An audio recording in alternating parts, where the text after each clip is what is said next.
ইহঁতে তাত কিবা আইৱাইৰ ঘৰৰ কথা হওক বা ক'ৰবাত চেল্ফ হেল্প গ্ৰুপৰ কথা হওক বা জাতীয় যিটো সমস্যা इउपिपिएल GSP आरो BJP राजखान्थि हान्जानि जोबोद गेदेर खहा चिरां जिल्ला बिपिएफ हान्जानि बानजायनायाव दिनै 14 नं चिरां दुवारनि आवथायाव गोलैनाय 2 नं दुनाबारि गामियाव बिपिएफ हान्जानि गेदेरथार जयनिं हाबाफारिजों लोगोसे पाब्लिक मिटिं जानानै थाङो।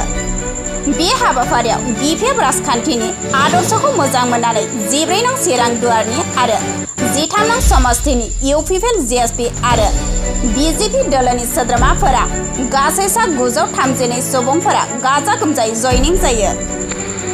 बे जयनिं हाबाफारिजों लोगोसे पाब्लिक मिटिं हाबाफारियावनो आगुनि बिटिसिनि चिफ हाग्रामा महिलारि बिथां लोगोसे खाम्फा बरगयारि बिथांमोना गावसोरनो नुजानानै बिपिएफ हान्जानि गोदानै गुबुन गुबुन हान्जानिफ्राय फैनाय सुबुंफोरखौ गोसो गुदुङै बरायनानै लायो। जिल्लार चिरां दुवार समष्टि आरो चिरां समष्टि दुटा ब्लक मिली पेलाय जयनिं सेरेमनियल प्रग्राम লৈছে।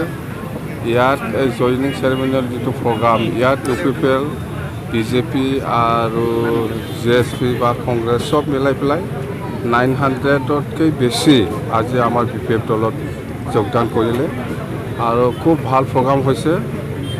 মই সকলোকে ৱেলকাম জনাইছোঁ যিসকলে আমাৰ দলটো ভাল পাই পেলাই আমাৰ দলত আজি সোমাইছে আৰু আমি একেলগে থাকি আমি কাম কৰি যাম বিটিচিৰ স্বাৰ্থত। আমি বিটিচিটো বচাবই লাগিব। সকলে ওলাই আহিছে আজি, অকল বড়োৰ কথা নহয়, সব জাতি জনগোষ্ঠী ইয়াত ওলাই আহিছে আমাৰ দলটো ছাপোৰ্ট কৰিবৰ কাৰণে। মুঠতে 2024 চনত আমাৰ MP জিকাটো 100% হৈ গ'ল আৰু এনেকুৱা জয়নিং চেৰেমনিয়েল প্ৰগ্ৰামটো আৰু আছে, বেলেগ বেলেগ ব্লকত আছে, হৈ থাকিব।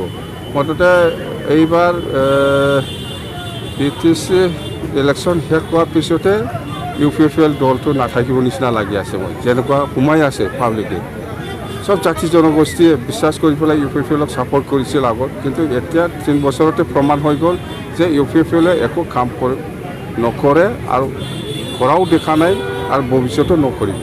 মুঠতে বিটিচিৰ নিৰ্বাচন শেষ হোৱা মানে ইউপিপিএল দল আৰু নাথাকিব।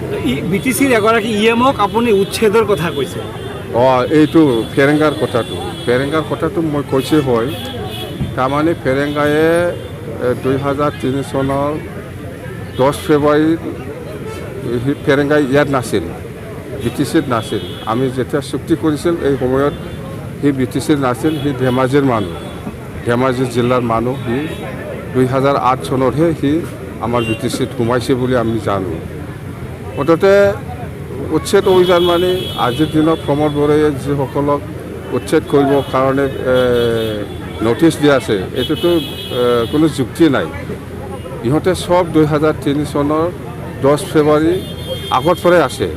প্ৰমোদ বড়োৱে যাক মানে নটিচ দিছে, কিন্তু আজি প্ৰমোদ বড়োৱে ফেৰেংগাক কিয় নটিচ দিব পৰা নাই? সিটো 2003 চনৰ 10 ফেব্ৰুৱাৰী আগত নাছিল, 2008তহে আছিল। সেইকাৰণে আমি কৈছোঁ যে বিটিচি যেতিয়া আমি চৰকাৰ বনাম, আমাৰ ফাৰ্ষ্ট উচ্ছেদৰ জাননীটো ফেৰেংগা তাত যাব। আচ্ছা, আৰু এটা প্ৰশ্ন হৈছে যে এইখন চিৰাং জিলাতে দাৰিদ্ৰতাৰ চিকাৰ হৈ দুখীয়া এটা পৰিয়ালে তেওঁলোকৰ নিজৰ সন্তানক 40,000 আৰু 60,000 টকাত বিক্ৰী কৰা হৈছে। কি ক'ব? নাই, সেইটো বেয়া হৈছে। সেইটো এডমিনিষ্ট্ৰেশ্যনে আইনগতভাৱে যিখিনি যি ব্যৱস্থা লৈছে আমাক ইয়াক ক'ব লগা নাই। মুঠতে এইটো এই দৰিদ্ৰ পৰিয়ালক আমি চাব জানিব লাগিছিল। প্ৰমোদ বড়োৱে আমাৰ দিনত এনেকুৱা ঘটনা এটাও নাই, কিন্তু প্ৰমোদ বড়ো অহাৰ লগে লগে এইবিলাক ঘটনা হৈ আছে, হৈ থাকিব। ৰাজ্যৰ মুখ্যমন্ত্ৰী পত্নীৰ এগেইনষ্টত ভূমি কেলেংকাৰী এটা অভিযোগ। এইবিলাকত মই নাযাওঁ। এইবিলাকত মই বিটিচি ক্ষেত্ৰত মই কিবা ক'ব লগা যদি আছে কম, বাহিৰত মই নাযাওঁ দেই। Thank U. বিটিচিত টেট শিক্ষকৰ কাৰণে বিশেষ টেট পাতিছিলে, কিন্তু এজনৰ টেট শিক্ষকক চাকৰি নিদিলে।